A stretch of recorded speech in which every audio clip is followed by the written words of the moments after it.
Nibyo koko buri musirikare wese uzabona ukomeye afite aho yatangiriye urugendo rwe mbere yo kurinda igihugu ndetse na mbere yo gutumwa mu butumwa bwo kubungabunga amahoro hirya no hino ku isi, na mbere yo kuyobora abandi basirikare anyura mu mahugurwa ndetse n'amakosa atandukanye amutegurira kuzajya mu nshingano ze.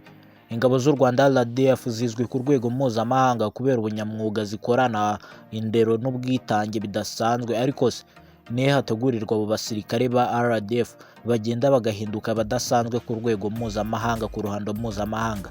Nihe bubakirwa, nihe bahererwa buno bushobozi budasanzwe, aho buri wese ababona agakangarana, cyane cyane avanze, ndetse n'izi mbaraga n'ubuyobozi bifitemo babihererwa hehe?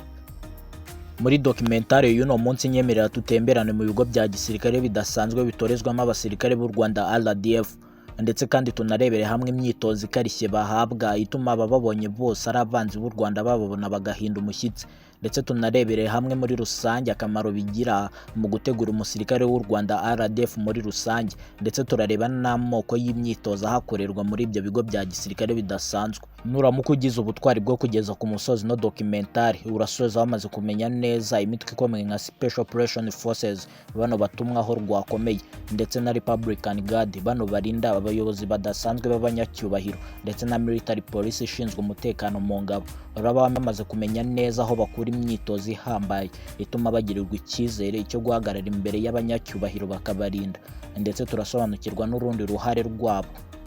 Niba ukunda ibyegeranyo bigaruka ku mateka ya gisirikare, ndetse kandi ukaba ukunda ibyegeranyo bisesengura ndetse bikanacukumbura ku bisa nk'ibicanganye kuri ino si ya rurema, ntugende udakanze subscribe kuri ino channel yacu Kerodox Empire, kuko nibyo twibandaho cyane. Naho njye tugiye kubana, duhora tubana mu biganiro bitandukanye, nitwa Kwibuka Longe. Uhawe ikaze.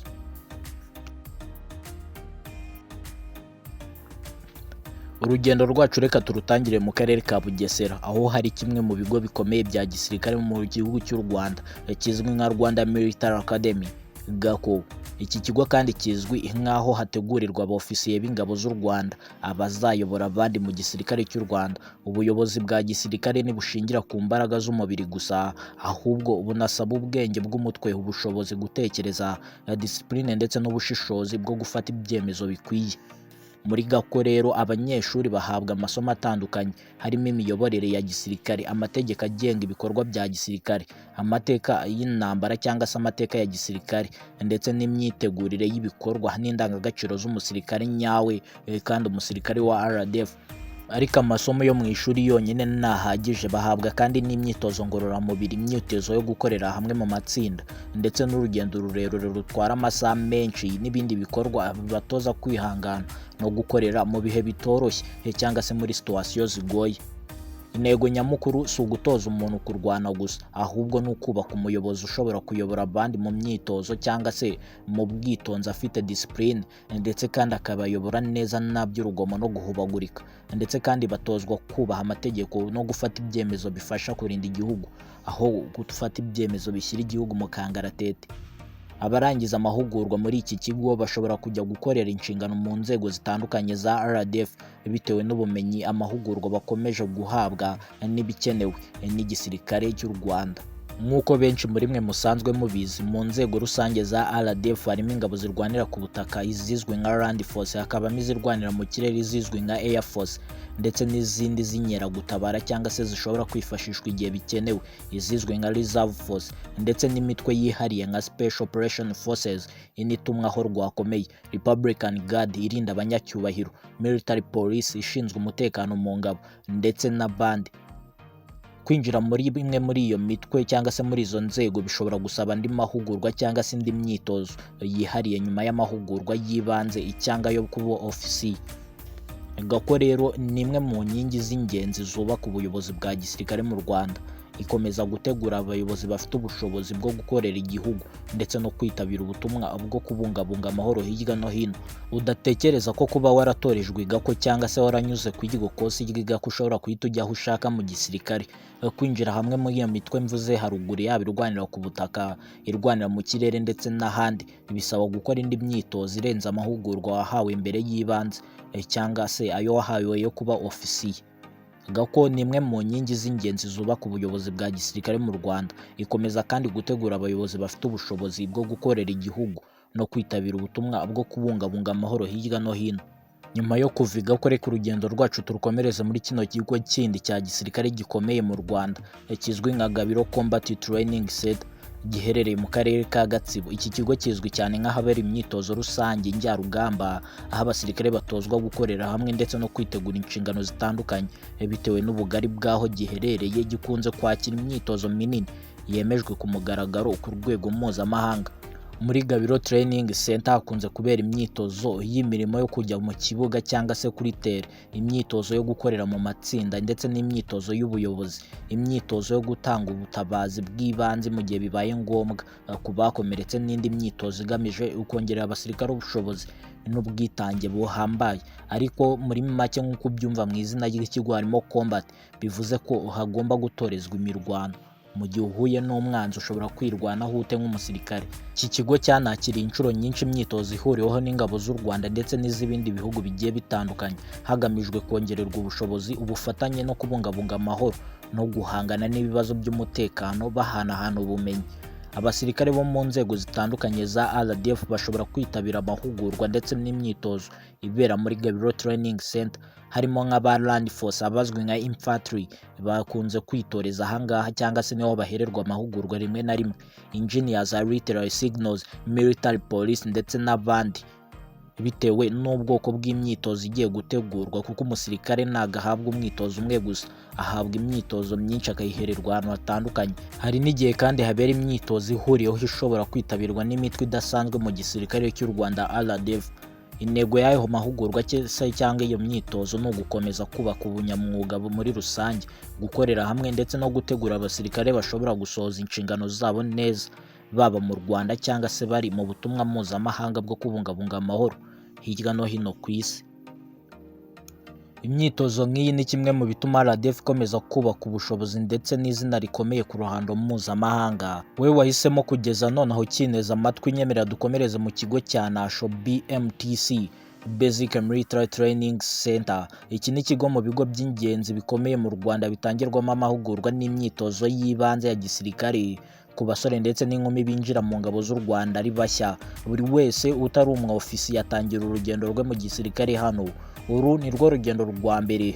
Inasho niho buri musirikare wese atangira urugendo rwe. Ubuzima bwo muri BMTC cyangwa se muri Basic Military Training Center butangirana no kubahiriza igihe. Buri munsi ugira gahunda ihamye ugenderaho igizwe n'imyitozo ngororamubiri, amasomo yo kubaka indero cyangwa se discipline, imyitozo yo gukorera hamwe n'amasomo y'ibanze ajyanye n'ubuzima bwa gisirikare. Muri aya mahugurwa kandi abinjira mu gisirikare bigishwa indangagaciro z'ingabo z'u Rwanda zirimo gukunda igihugu, kubaha amategeko, gukorera hamwe, gukorera abaturage ndetse no kurangwa n'ubunyamwuga buhambaye. Intego y'iyi myitozo si ugukomeza imbaraga z'umubiri gusa, ahubwo ni no kubaka imitekerereze y'umusirikare ushobora gukora inshingano ze mu bwitange ndetse no mu kinyabupfura gihambaye, agasoza inshingano ze.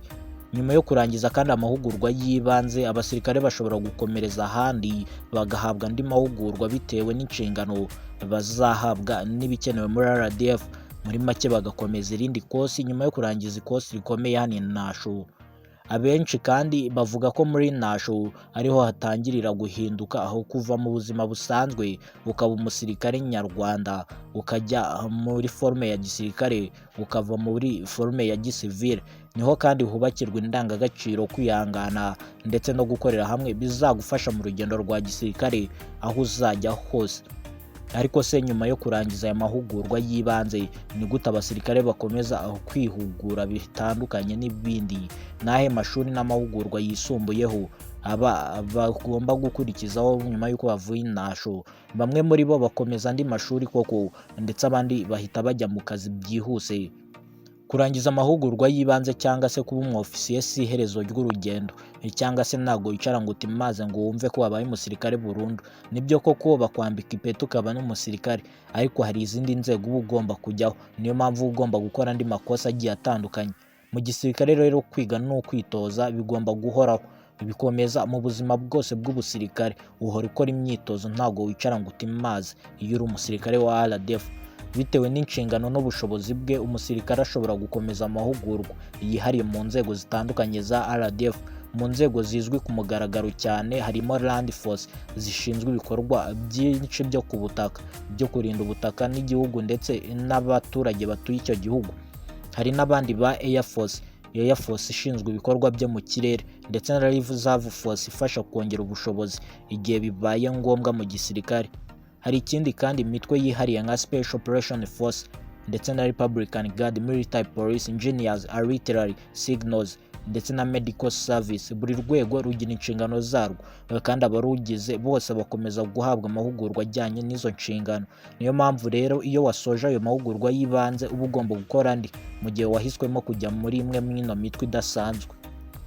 Ingabo z'u Rwanda kandi zinakomeza kwitoza ibikorwa byo guhangana n'iterabwoba ndetse n'ibyo kubungabunga amahoro muri rusange, ubutabazi mu bihe by'ibanze ndetse no mu bihe by'ibiza n'amage, ubufatanye n'inzego z'umutekano zo hasi ndetse n'izo hejuru, ndetse n'imyitozo ihuriweho n'ibihugu by'inshuti y'u Rwanda.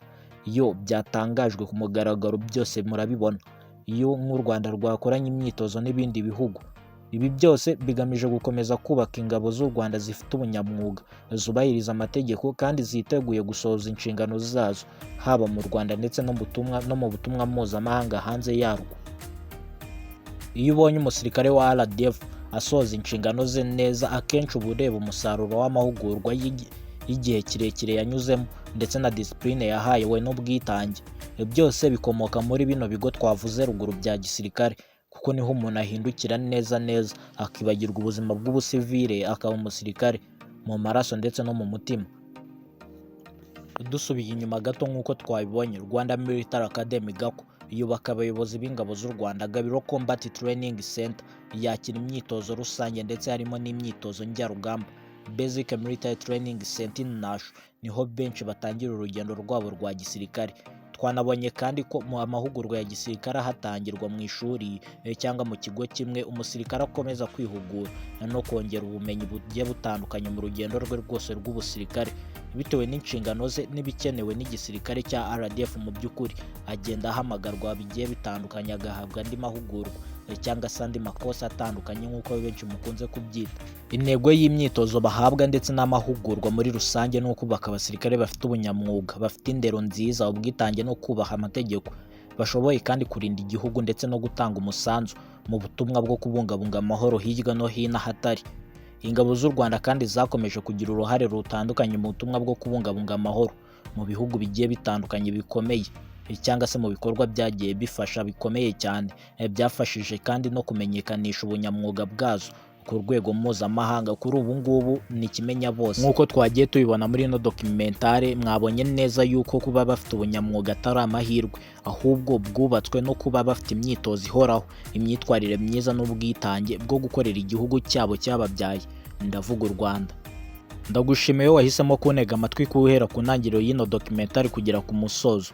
Kandi nimba ukunda ibyegeranyo nk'ibi ngibi ndetse n'amateka ndetse n'ibindi bigaruka ku bisa nk'ibicanganye kuri ino si ya rurema, kanda subscribe, ukore share kuri bagenzi bawe, ndetse kandi kanda like ku iki kiganiro, usige muri comment icyo wifuza ko twazagukoreraho ubutaha.